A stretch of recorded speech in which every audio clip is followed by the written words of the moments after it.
kami dari kelompok 6 pada saat ini akan membahas tentang distribusi penduduk klasifikasi tempat tinggal. Pertama-tama, perkenalkan, nama saya Angelika Marinta Juli dengan NIM 20111110136 dari kelas 1D Fakultas Kesehatan Masyarakat Universitas Samratulangi. Halo, perkenalkan nama saya Arsyadul Sitatentia, kelas 1D Fakultas Kesehatan Masyarakat, NIM 2011110113. Distribusi penduduk klasifikasi tempat tinggal. Penekanannya di sini adalah pada pengelompokan geografis yang belum tentu merupakan bagian dari wilayah yang berdekatan. Fokus utamanya adalah pada klasifikasi perkotaan pedesaan. Permukiman perkotaan telah didefinisikan misalnya berdasarkan budaya perkotaan, fungsi administratif, persentase orang dalam pekerjaan non-pertanian, dan ukuran atau kepadatan penduduk. Daerah pedesaan sering didefinisikan sebagai kategori residual, yaitu daerah tidak diklasifikasikan sebagai perkotaan, tetapi mereka juga dapat dibagi lagi berdasarkan kriteria yang bervariasi menurut negara, organisasi, dan disiplin ilmu. Perkotaan pedesaan, standar dan definisi internasional. Rekomendasi Perserikatan Bangsa-Bangsa dalam upaya untuk membawa beberapa tingkat standarisasi ke statistik perkotaan atau pedesaan, Perserikatan Bangsa-Bangsa atau PBB telah mengembangkan dan merevisi standar yang diusulkan selama lebih dari 40 tahun. Tujuan utama dari upaya ini adalah untuk membantu negara-negara dalam merencanakan dan mengembangkan isi sensus. Serangkaian rekomendasi terbaru dikembangkan dalam kerangka program sensus penduduk dan perumahan dunia tahun 2000 yang diadopsi pada tahun 1995. Topik yang disarankan untuk dimasukkan dalam sensus dibagi menjadi dua jenis. Topik pertama, inti, adalah subjek yang harus dicakup semua negara dalam sensus mereka menggunakan definisi dan klasifikasi yang direkomendasikan yang terdaftar. Yang kedua, topik non-inti, adalah subjek yang mungkin ingin dimasukkan oleh negara dalam sensus. Ada definisi yang disarankan untuk beberapa tetapi tidak semua. Topik non-inti. Topik non-inti adalah dianggap topik berguna yang tidak selalu kurang penting atau menarik, tetapi karena perbandingan internasional lebih sulit diperoleh. Tabel 6.1, populasi perkotaan dari negara-negara terpilih tahun 2001. Untuk tujuan sensus, suatu lokalitas didefinisikan sebagai kelompok populasi yang berbeda, yaitu populasi yang tinggal di bangunan tetangga. Yang pertama, membentuk area terbangun terus-menerus dengan formasi jalan yang dapat dikenali dengan jelas. Yang kedua, meskipun bukan bagian dari kawasan yang dibangun seperti itu, bentuklah kelompok yang mencantumkan nama tempat yang dikenal secara lokal. Atau yang ketiga, meskipun tidak memenuhi salah satu dari dua persyaratan di atas, merupakan suatu kelompok, tidak ada yang dipisahkan dari tetangga terdekatnya lebih dari 200 meter. Definisi ini dimaksudkan untuk memberikan panduan umum kepada negara-negara dalam mengidentifikasikan lokalitas dan menentukan perbatasannya, dan mungkin perlu diadaptasi sesuai dengan kondisi dan praktik nasional. Tabel 6.2, penduduk perkotaan dan pedesaan Amerika Serikat tahun 1790 hingga 2000. Dalam rekomendasi terbaru, PBB menyarankan agar negara-negara mendefinisikan daerah perkotaan sebagai daerah dengan populasi 2000 atau lebih dan daerah pedesaan sebagai lokalitas dengan populasi kurang dari 2000. Namun catatan ini mencatat bahwa beberapa negara mungkin juga ingin mempertimbangkan untuk mendefinisikan wilayah perkotaan dengan cara lain seperti dalam hal batas administratif atau wilayah terbangun atau dalam istilah wilayah fungsional. Tabel 6.3, perubahan populasi di setiap ukuran kelas kota di India tahun 1981 sampai 1991. Praktik nasional terlepas dari upaya PBB untuk membawa beberapa standar internasional ke klasifikasi perkotaan pedesaan, kesesuaian dengan standar sangat bervariasi dari satu negara ke negara lain. Singkatnya, mayoritas negara mengabaikan rekomendasi PBB tentang lokalitas dan klasifikasi perkotaan pedesaan dan gunakan definisi dan standar mereka sendiri. Sebagian besar negara menggunakan salah satu dari 5 skema saat menentukan wilayah perkotaan. Yang pertama dan paling banyak digunakan hanyalah menetapkan ukuran populasi minimum yang bertindak sebagai persyaratan ambang untuk kota atau kota agar memenuhi syarat sebagai daerah perkotaan. Namun, prasyarat populasi minimum ini sangat bervariasi dari satu negara ke negara lain. Angola misalnya mengklasifikasikan kota manapun dengan lebih dari 2.000 orang sebagai daerah perkotaan. Ada kasus lain di mana kepadatan penduduk digunakan dalam kombinasi dengan ukuran populasi untuk mendefinisikan perkotaan daerah. Di India, daerah perkotaan harus memiliki setidaknya 5.000 orang dan kepadatan penduduk 1.000 per mil persegi untuk memenuhi syarat. Penggunaan kepadatan penduduk biasanya terlihat di negara-negara yang memiliki beberapa kota besar secara geografis. Sistem klasifikasi populer menggunakan ukuran populasi dan kegiatan ekonomi utama daerah tersebut untuk menentukan apakah daerah tersebut perkotaan. Misalnya, Estonia menetapkan wilayah sebagai perkotaan berdasarkan ukuran populasi dan dominasi pekerja non-pertanian serta keluarganya. Jenis sistem klasifikasi ini sering terlihat di negara-negara yang mengaitkan konsep status pedesaan dengan aktivitas pertanian. Ada beberapa kasus di mana kota besar dan kota kecil secara hukum ditetapkan sebagai perkotaan dengan keputusan resmi pemerintah nasional. Guatemala, Bulgaria, dan Republik Korea adalah contoh negara yang menggunakan sistem ini. Persyaratan pasti untuk penunjukan perkotaan sangat bervariasi dan sering melibatkan faktor non-demografis dan non-ekonomi. Akhirnya, banyak negara telah menetapkan karakteristik perkotaan yang ditentukan, yang harus dimiliki suatu daerah selain ukuran populasi agar memenuhi syarat untuk status perkotaan. Definisi perkotaan pedesaan di Amerika Serikat. Perkembangan sistem klasifikasi. Sejak awal, definisi perkotaan di Amerika Serikat selalu melibatkan jumlah penduduk di suatu daerah tertentu meskipun kriteria politik seperti administrasi status juga terlibat. Pada awal 1874, kawasan perkotaan didefinisikan sebagai tempat yang digabungkan dengan populasi 8.000 atau lebih. Ukuran minimum secara resmi dikurangi menjadi 4.000 pada tahun 1880 dan dikurangi lagi pada tahun 1910 menjadi 2.500. Meskipun Biro Sensus berusaha untuk menghindari beberapa kelalaian yang lebih mencolok dengan mengklasifikasikan daerah yang dipilih sebagai perkotaan di bawah aturan khusus, banyak daerah yang besar dan padat dikecualikan dari kategori perkotaan. Menyadari kekurangan kriteria dan praktik ini, Biro Sensus menerapkan perubahan besar dalam definisi dan diperuntukkan daerah perkotaan setelah sensus 1950. Perubahan yang paling penting adalah pengenalan dua jenis unit geografis baru, wilayah perkotaan dan tempat yang ditunjuk sensus. Awalnya, persyaratan dasar untuk UA adalah tempat sentral dengan populasi 50.000 atau lebih. Area yang tidak berhubungan ini harus bersebelahan dengan atau dalam 1,5 mil dari inti yang dihubungkan dengan jalan raya. Mengingat pesatnya pertumbuhan pinggiran kota yang dialami sebagian besar kota, dimasukkannya populasi pinggiran kota dalam populasi perkotaan akan membuat jumlah populasi perkotaan jauh lebih mencerminkan perkotaan yang sebenarnya. Distribusi pedesaan dari populasi. Pada tahun 1970, Biro Sensus sekali lagi mengubah definisi perkotaan dengan memperkenalkan kota besar. Selain itu, beberapa kota mengadopsi sistem Unigov, di mana kota tersebut akan mencaplok area yang tidak berhubungan dengan kabupaten dan kemudian menggabungkan semua fungsi pemerintahan kota dan kabupaten menjadi satu unit. Untuk menangani klasifikasi perkotaan pedesaan dalam situasi ini, Biro Sensus mengembangkan kriteria untuk mengidentifikasi kota-kota besar. Sebuah tempat yang digabungkan akan dianggap sebagai kota yang diperluas jika itu berisi satu atau lebih area itu. Yang pertama berukuran 5 mil persegi atau lebih. Yang kedua memiliki kepadatan penduduk kurang dari 100 orang per mil persegi dan baik. Yang ketiga terdiri dari paling sedikit 25% dari total luas tanah tempat. Atau yang keempat terdiri dari 25 mil persegi atau lebih. Kriteria Biro Sensus untuk status perkotaan dalam Sensus 2000. Wilayah yang telah ditetapkan sebagai perkotaan dibagi menjadi dua jenis, urbanist area dan urban cluster.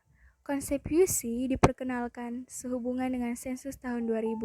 UA didefinisikan sebagai inti yang padat dari kelompok blok dan blok bersama dengan blok padat yang berdekatan yang memenuhi persyaratan kepadatan populasi minimum dari setidaknya 50.000 orang. Di antaranya setidaknya 35.000 tidak tinggal di area yang merupakan bagian dari instalasi militer. Sebuah UC didefinisikan sebagai inti dari kelompok blok atau blok padat dan blok padat berdekatan yang memenuhi persyaratan kepadatan populasi minimum dan memiliki populasi setidaknya 2.500 tetapi kurang dari 50.000. Suatu daerah juga dapat ditetapkan sebagai UC jika berisi lebih dari 50.000, jika kurang dari 35.000 penduduk tinggal di daerah yang bukan bagian dari instalasi militer. Definisi kawasan, urban, dan klaster perkotaan dibangun di sekitar konsep inti yang dihuni dengan padat. Biro Sensus yang memulai penggambaran wilayah perkotaan potensial dengan mengidentifikasi inti awal yang padat. Inti awal ditentukan dengan memasukkan wilayah kualifikasi berikut secara berurutan. Seperti yang terlihat di sebelah kanan. Perbedaan antara kriteria sensus 2000 dan kriteria sensus 1990. Kriteria UA yang digunakan dalam hubungannya dengan sensus tahun 2000 menunjukkan perubahan yang signifikan dari standar yang digunakan dalam sensus tahun 1990. Hal ini sebagian disebabkan oleh kemajuan teknologi, khususnya di bidang sistem informasi geografis. Misalnya, sekarang mungkin untuk pertama kalinya semua penggambaran perkotaan dan pedesaan diotomatiskan sepenuhnya. Ini tidak hanya akan mempercepat proses, tetapi juga memastikan bahwa kriteria yang lebih standar akan digunakan saat menetapkan status perkotaan dan pedesaan. Selain perubahan yang disebutkan di atas, ada beberapa perbedaan lainnya antara kriteria sensus perkotaan tahun 1990 dan 2000. Beberapa yang lebih penting adalah sebagai berikut yang tertulis di bawah. Definisi pedesaan di Amerika Serikat. Biro Sensus menetapkan daerah pedesaan sebagai daerah manapun yang tidak diklasifikasikan sebagai perkotaan. Dalam definisi tersebut, karakteristik daerah pedesaan dapat dan memang sangat bervariasi setelah sensus 1990. Biro Sensus melaporkan populasi pedesaan di beberapa subkategori dalam produk data 100%. Populasi pedesaan dibagi menjadi tempat yang kurang dari 2.500 dan bukan di tempat yang kurang dari 2.500. Kategori tidak di tempat terdiri dari daerah pedesaan di luar tempat yang tergabung dan sensus yang ditunjuk serta bagian pedesaan dari kota-kota besar. Dalam produk data sampel, populasi pedesaan dibagi lagi menjadi pertanian pedesaan dan non-pertanian pedesaan. Dua masalah signifikan telah muncul dari tipologi klasifikasi pedesaan ini.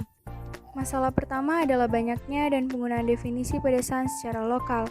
Masalah ini tidak terbatas pada kesehatan pedesaan sebagai besar negara bagian telah menetapkan standar mereka sendiri tentang cara mengklasifikasikan sekolah sebagai pedesaan. Masalah kedua mengenai definisi pedesaan. Seperti untuk definisi perkotaan, adalah kenyataan bahwa sebagian besar skema klasifikasi didasarkan pada data tingkat kabupaten yang sering dikembangkan menggunakan penunjukan daerah metropolitan atau non-metropolitan, kantor manajemen dan anggaran. Meskipun ada peringatan dari OMB bahwa wilayah statistik metropolitan tidak sesuai dengan wilayah perkotaan, beberapa sistem klasifikasi pedesaan yang banyak digunakan telah dikembangkan berdasarkan deskripsi wilayah non-metropolitan. Alasan utama untuk perkembangan dan popularitas mereka adalah kemudahan penggunaannya yang relatif. Meskipun ada kekhawatiran yang disebutkan di atas, beberapa sistem klasifikasi pedesaan sekarang digunakan secara luas. 3 yang paling diterima adalah kode kontinuum pedesaan, perkotaan, kode pengaruh perkotaan, dan tipologi wilayah EARS. Ketiganya dikembangkan dan digunakan oleh layanan riset ekonomi Departemen Pertanian AS. Sedangkan ketiganya dirumuskan menggunakan kriteria kabupaten non-metropolitan OMB.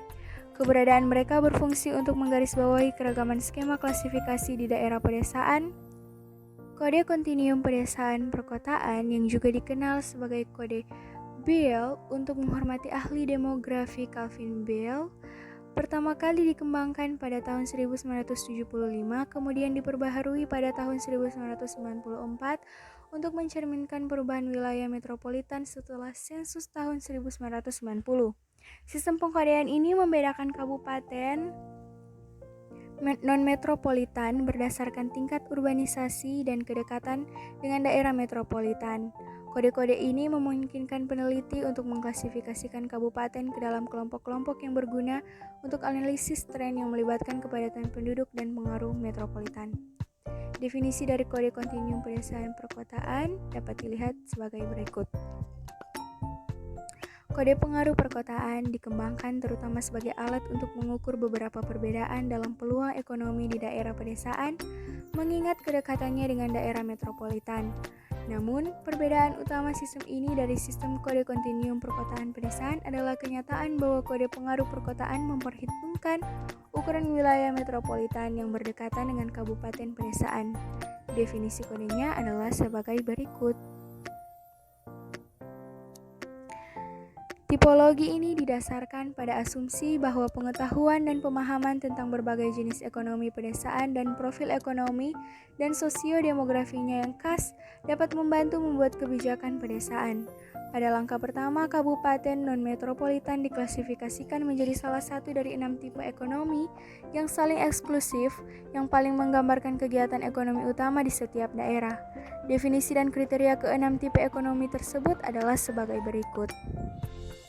Langkah kedua dalam mengembangkan tipologi adalah klasifikasi setiap daerah non-metropolitan menurut satu atau lebih dari 5 kriteria kebijakan. Lebih lanjut, ini membantu mengurangi keragaman ekonomi dan sosial yang luas menjadi beberapa tema penting yang relatif menarik bagi pembuat kebijakan pedesaan. Jenis kebijakan dan kriteria inklusi adalah sebagai berikut seperti di bawah ini.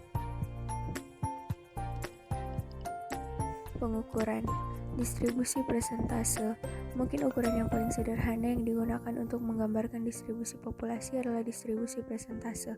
Seringkali sulit untuk membayangkan distribusi populasi atau klasifikasi tempat tinggal jika penghitungan atau angka absolut digunakan. Misalnya, menyatakan bahwa 250.000 penduduk diklasifikasikan sebagai perkotaan tidak seinformatif menyatakan bahwa 50% penduduk diklasifikasikan sebagai perkotaan. Tabel 6.4 penduduk perkotaan atau pedesaan Polandia dan Israel menurut ukuran lokalitas 1999. Tingkat urbanisasi. Menurut perkiraan dan proyeksi yang dihasilkan oleh Perserikatan Bangsa-Bangsa, pertumbuhan populasi di masa depan akan meningkat terutama terletak di daerah perkotaan di dunia. Wilayah perkotaan di daerah yang kurang berkembang akan menjadi mayoritas dari pertumbuhan yang diproyeksikan dari tahun 2000 hingga 2030. Tingkat pertumbuhan diharapkan sebesar 2,31% per tahun. Ini menyeratkan waktu penggandaan selama 30 tahun. Angka ini bertolak belakang dengan tingkat pertumbuhan 0,37% per tahun di wilayah perkotaan di wilayah yang lebih maju. Tingkat terakhir menyeratkan waktu penggandaan dari 186 tahun. Sebaliknya, pertumbuhan populasi pedesaan di dunia diproyeksikan akan sangat melambat. Di wilayah yang lebih maju, tingkat pertumbuhan antara tahun 2000 dan 2030 diproyeksikan menjadi -1,19%, dan di wilayah yang kurang berkembang diproyeksikan menjadi 0,11%. Perbedaan tajam dalam tingkat pertumbuhan perkotaan pedesaan akan menyebabkan redistribusi populasi dunia secara mendasar. Perserikatan Bangsa-Bangsa telah memproyeksikan bahwa pada tahun 2007, populasi perkotaan dan pedesaan dunia akan sama. Urbanisasi tidak hanya menyebabkan redistribusi populasi dunia dari daerah pedesaan ke perkotaan, tetapi tingkat pertumbuhan perkotaan saat ini juga menyebabkan ledakan ukuran kota di daerah yang kurang berkembang. Tren ini didasari oleh berlanjutnya pertumbuhan kota primata di daerah tertinggal. Kota primata adalah kota raksasa yang memiliki persentase yang tidak proporsional dari populasi suatu negara. Tabel 6.5 jumlah penduduk kota tertinggi, degree of primacy pada tahun 2000. Tren yang muncul di wilayah ini adalah kota pinggiran. Gareau 1991 mendefinisikan kota-kota pinggiran dalam 5 karakteristik berikut. Kota pinggiran biasanya tidak memiliki struktur pemerintahan. Sebagian besar kota pinggiran terletak di daerah yang tidak berhubungan untuk semua maksud dan tujuan. Mereka adalah kota, namun mereka biasanya tunduk pada aturan pemerintah kabupaten dengan sedikit peluang untuk pemerintahan sendiri. Aturan ukuran pangkat. menjelaskan ukuran dan pola pertumbuhan kota selalu menjadi perhatian para peneliti. Ziv mengajukan hukum untuk menjelaskan ukuran dan peringkat kota di suatu negara. Hukumnya diungkapkan dengan rumus seperti berikut, di mana PI adalah populasi kota, RI adalah peringkat kota, dan K adalah ukuran kota terbesar dengan tambahan konstanta N. Rumus ini dapat diregionalisasikan untuk membuat aturan ukuran peringkat sebagai berikut. Rasio konsentrasi Gini dan kurva Lorenz. Kurva Lorenz adalah alat grafik untuk mempresentasikan ketidaksamaan dua distribusi. Itu diilustrasikan dengan plot presentasi kumulatif dari jumlah luas terhadap presentasi kumulatif populasi. Di tempat-tempat ini, rasio konsentrasi Gini mengukur derajat ketimpangan atau ukuran gap. Rasio Gini berada di antara 0,0 dan 1,0. Rasio Gini 1,0 menunjukkan ketimpangan total dengan semua populasi berada di satu lokasi di suatu negara dan tidak ada populasi di wilayah yang tersisa. Rasio A Gini 0,0 menunjukkan distribusi penduduk yang sempurna di wilayah negara. Ukuran tersebut dapat dihitung sebagai rumus di bawah ini. Gambar 6.1 kurva Lorenz untuk mengukur konsentrasi penduduk di Israel tahun 2000 dalam kaitannya dengan jumlah lokalitas. Tabel 6.6 perhitungan rasio konsentrasi Gini untuk orang yang tinggal di lokalitas di Israel pada tahun 2000. Indeks perumahan pemisahan, tinggal dan isolasi kelompok, terutama kelompok ras atau etnis, karena kemungkinan efek negatif panjangnya suatu daerah yang memiliki mayoritas minoritas dan karenanya rumah tangga berpenghasilan rendah mungkin mengalami basis pajak. keserasian, indeks ketidaksamaan sama dengan delta. Indeks ini mengukur presentasi satu kelompok yang harus pindah tempat tinggal untuk menghasilkan distribusi yang merata dari dua kelompok di antara wilayah. Indeks dihitung dengan rumus seperti berikut. Indeks entropi. Indeks ini juga dikenal sebagai indeks Taylor atau indeks keanekaragaman. Ini juga mengukur perbedaan dalam distribusi kelompok dalam satu wilayah geografis. Skor entropi area total, misalnya negara bagian, dihitung dari rumus di bawah ini. Angka selanjutnya adalah mengukur skor entropi masing-masing subunit, misalnya setiap kabupaten di negara bagian. Di bawah ini merupakan rumus. Ukuran ini diinterpretasikan sebagai deviasi rata-rata tertimbang dari entropi setiap subunit, misalnya kabupaten. Dari total area, misalnya negara bagian, entropi langkah-langkah terakhir dihitung dari tabel 6.7 jumlah rumah tangga menurut jenis di Rhode Island dan kabupatennya. Tabel 6.8 proporsi jumlah rumah tangga menurut jenis di Rhode Island dan kabupaten. Paparan. Indeks ini mengukur tingkat kemungkinan kotak antara anggota kelompok. Penting untuk dicatat bahwa ukuran ini dipengaruhi oleh ukuran relatif kedua kelompok yang diteliti. Indeks isolasi. Indeks ini mengukur kemungkinan bahwa seorang anggota yang dipilih secara acak dari suatu kelompok akan bertemu dengan anggota lain dari kelompok yang sama. Indeks isolasi dihitung sebagai berikut. Tabel 6.9 komponen E dan EI sebagaimana dihitung dari rumus 5 dan 6 masing-masing. Indeks interaksi ini mengukur probabilitas bahwa seorang anggota suatu kelompok akan bertemu dengan anggota kelompok lain. Indeks dapat dihitung dengan rumus berikut. Konsentrasi.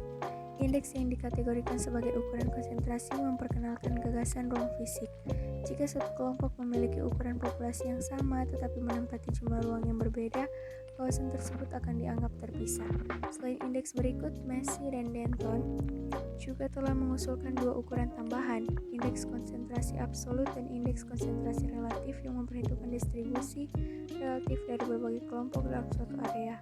Tabel 6.10 pemisahan perumahan kulit hitam di Afrika Amerika di negara terbesar di Ohio. Indeks konsentrasi. Indeks ini turunan dari indeks ketidaksamaan, dihitung sebagai berikut. Sentralisasi. Seperti indeks konsentrasi, sentralisasi memperkenalkan aspek ruang fisik. Indeks sentralisasi mutlak. Indeks ini mengukur sebaran kelompok minoritas di sekitar pusat unit geografis. Ini memiliki rentang -1 hingga +1. Skor negatif berarti kecenderungan kelompok minoritas tinggal di area terpencil. Skor positif menunjukkan kecenderungan anggota minoritas tinggal di dekat pusat kota, dan skor 0 menunjukkan kelompok tersebut mempunyai sebaran seragam di seluruh wilayah geografis. Rumus 6.11 Indeks sentralisasi relatif. Indeks ini mengukur profil wilayah kelompok minoritas dan mayoritas. Ini mewakili bagian relatif dari populasi. Satu kelompok yang harus mengubah tempat tinggal mereka agar sesuai dengan distribusi sentralisasi dari kelompok lain. Ukuran ini biasanya memiliki rentang -1 hingga +1, tetapi dalam kasus populasi minoritas yang sangat kecil di area yang luas, rentang tersebut dapat turun di bawah -1. Skor A negatif adalah kecenderungan kelompok minoritas tinggal di daerah terpencil. Skor positif menunjukkan kecenderungan anggota minoritas tinggal di dekat pusat kota, dan skor 0 menunjukkan kelompok tersebut memiliki sebaran spasial yang sama di seluruh wilayah geografis. Rumus 6.12 Pengelompokan. Daerah kantong ras atau etnis dapat dideteksi dengan menggunakan indeks pengelompokan. Ini mengukur sejauh mana subunit area dengan anggota minoritas dikelompokkan atau dikelompokkan. Tingkat pengelompokan yang tinggi menunjukkan komunitas rasial. Untuk mengukur dimensi ini secara memadai membutuhkan proses 2 langkah. Langkah pertama adalah menghitung indeks jarak spasial, yang kemudian digunakan untuk menghitung indeks pengelompokan relatif.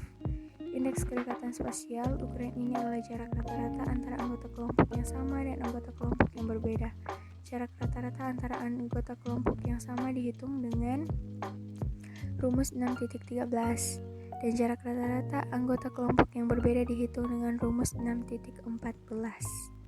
Oleh karena itu, indeks kedekatan spasial dihitung dengan rumus 6.15. Indeks pengelompokan relatif. Dengan menggunakan hasil penghitungan indeks kedekatan spasial untuk populasi minoritas dan populasi mayoritas, rumus berikut digunakan untuk membandingkan jarak rata-rata antara anggota minoritas dan mayoritas. Jika kedua kelompok memiliki jumlah pengelompokan yang sama, skornya akan menjadi 0. Skor negatif menunjukkan pengelompokan kelompok minoritas yang lebih sedikit dibandingkan dengan kelompok mayoritas, sedangkan skor positif menunjukkan lebih banyak pengelompokan kelompok minoritas. Rumusnya adalah rumus 6.16. Urbanisasi penduduk yang pesat di seluruh dunia telah menciptakan kebutuhan akan berbagai tindakan untuk menentukan cakupan, besaran, distribusi, dan konsentrasi pertumbuhan penduduk. Banyak tindakan dalam bab ini telah menjadi sasaran kritik, khususnya dalam penerapannya pada studi tentang populasi minoritas kecil dan wilayah metropolitan besar dengan banyak populasi minoritas atau subunit wilayah yang sangat besar. Namun jika digunakan dengan bijaksana dan diinterpretasikan dengan benar, mereka adalah alat yang ampuh ketika digunakan untuk memeriksa tren terkini dalam distribusi pemukiman dan pemisahan kelompok. Sekian pembahasan dari kami.